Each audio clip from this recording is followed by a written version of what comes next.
Gracias por la espera.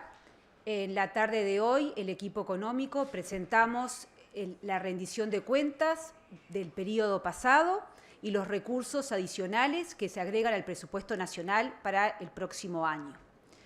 Si tenemos en cuenta los recursos que se presentan para el año 23, para el año 24 y además los recursos que hemos agregado para el año en curso, el 22, estamos presentando un total de casi 1.500 millones de dólares. Reitero, para los años 22, 23 y 24, si comparamos lo que teníamos en el presupuesto el año pasado con las que estamos presentando en el día de hoy.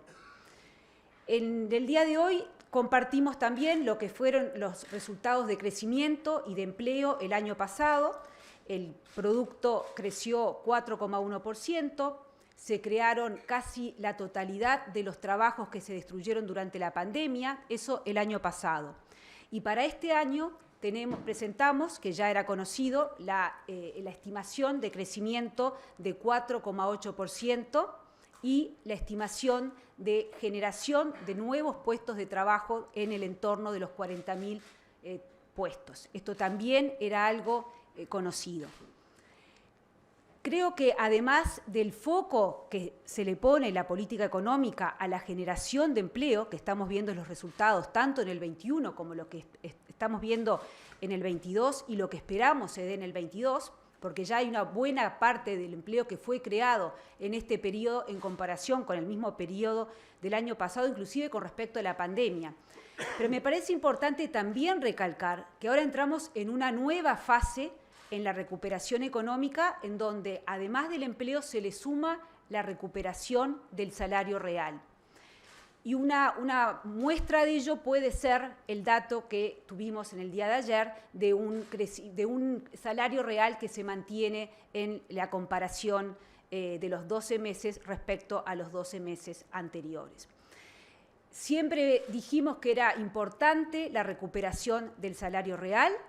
En esta rendición de cuentas lo estamos presentando en distintos artículos para el sector público y, de hecho, lo que se presenta en esta rendición de cuentas es un salario real que termina 3 puntos porcentuales por encima del salario real prepandemia.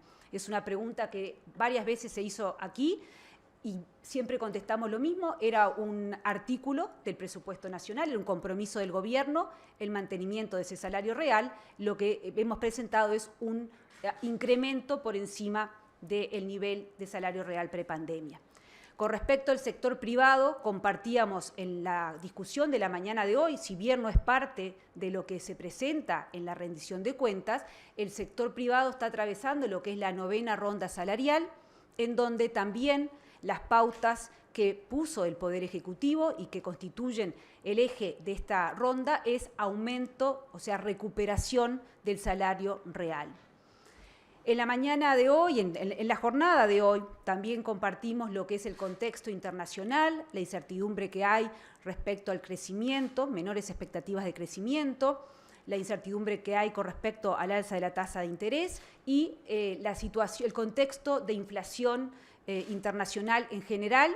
Y en ese sentido, el Ministerio de Economía presentó las medidas que se han tomado para aumentar el poder adquisitivo de los uruguayos y el Banco Central, el presidente del Banco Central, presentó la política monetaria que está llevando a cabo el Banco Central. Le pediría entonces al presidente del Banco Central si puede hacer alguna referencia al respecto. Desde el Banco Central presentamos los datos de inflación, nuestras principales proyecciones para los tiempos que vienen, pero por sobre todas las cosas nos importó hacer mucho hincapié en el compromiso del Banco Central por la estabilidad de precios y a partir de ahí todos los cambios que de alguna manera se han hecho en estos años para consolidar una política monetaria de alguna manera moderna y ayornada a los tiempos que corren. Básicamente por ahí, con proyecciones de inflación que, como sabemos, todavía están afuera del rango y claramente es nuestra preocupación, pero que entendemos en estos meses se están empezando a ver ciertos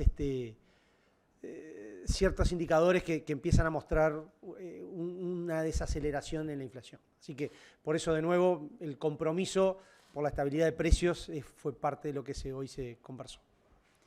También en la jornada de hoy hicimos hincapié en la importancia de la inversión para crecer más, para generar más puestos de trabajo, inversión privada, donde repasamos ahí los principales instrumentos, beneficios tributarios para empujar a los proyectos que se presenten desde el sector privado y también inversión pública. Le pediría al director de la Oficina de Planeamiento y Presupuesto que ahonde en estos temas. Gracias. Buenas tardes. Básicamente, en la rendición de cuentas lo que se presenta es un ejecutado del año pasado de inversiones en materia del gobierno central, que muestra una inversión en términos del PBI la mayor desde los últimos 6 años. Ligeramente mayor al 2014, pero la mayor de los últimos 6 años. Esto, además, constituye como el primer paso, ¿sí?, del plan de inversiones, que claramente ustedes vieron hace un par de meses, fue presentado la reformulación de un plan de inversiones con un instrumento que modifica la forma de contratación para poder disponer de más recursos, ¿sí?, justamente en la inversión pública. Como dijo la señora ministra, la inversión nosotros las concebimos en mejora de la capacidad de producción del país, en mejora de la capacidad de competencia por la reducción de costos y, naturalmente, en la generación de empleo que eso conlleva. La inversión privada es la que termina trayendo la generación de empleo de largo plazo. La inversión pública es la que tiene que poner la base de infraestructura para que eso sea posible. También se presentaron, se rinden algunas cuentas o mejor dicho, se presentaron los resultados de las empresas públicas en su conjunto, las inversiones de las empresas públicas, y básicamente lo que se puede decir es que, ya tomando el 2022 en este caso, las tarifas de las empresas públicas, salvo los combustibles, que por razones, digamos, totalmente exógenas no están bajo el control del gobierno, ¿sí?, están cayendo en términos reales. Se destaca una caída del 15% real en la tarifa de Antel, 6 y algo, casi 6,5, si no estoy equivocado, en UTE, y 2,3% en la tarifa de OCE. Esto es objetivo también de la política llevada adelante, de la política de racionalización de las empresas públicas, y se ha hecho en un marco donde las inversiones en las empresas públicas no han variado en términos del PBI sustancialmente. Hubo una caída de demanda producto de las dificultades que todos sabemos en el año 2020 y parte importante del año 2021, ¿sí?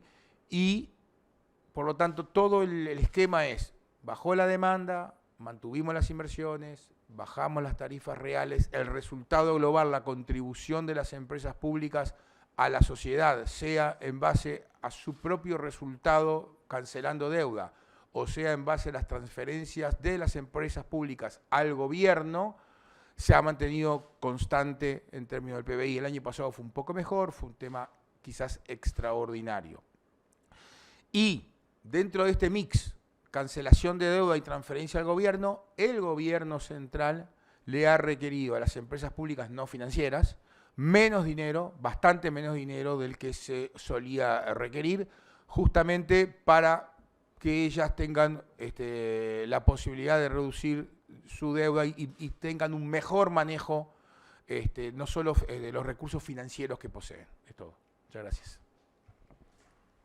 Quedamos entonces abiertos a las preguntas que vengan de su parte. Ministro, quería preguntarle si el aumento de tasas en Estados Unidos está complicando el programa financiero del gobierno. Gracias. Gracias por la pregunta, porque al inicio hablé de una incertidumbre, especialmente con lo que tiene que ver con la tasa de interés internacional. Dicho eso, el manejo de la gestión de deuda que realiza el gobierno hace que importante porcentaje de la deuda esté a tasa fija y también el vencimiento promedio de la deuda es alto, por lo tanto no observamos que hayan complicaciones dado ese manejo prudente de deuda. Es una variable que por supuesto monitoreamos, pero no creemos que sea una variable crítica en este momento. Sí presenta incertidumbre.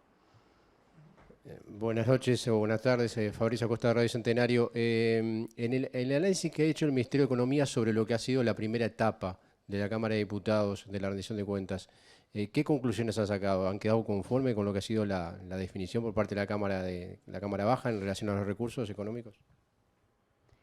El Poder Ejecutivo, la opinión del Poder Ejecutivo se plasma en el proyecto de ley que se presenta a el Parlamento. Lo conversábamos en la jornada de hoy, aquí hay independencia de poderes, valoramos el trabajo que se hizo en la Cámara de Diputados y en el día de hoy justamente se abre una nueva instancia de debate en la comisión del Senado primero y luego en la Cámara completa del Senado.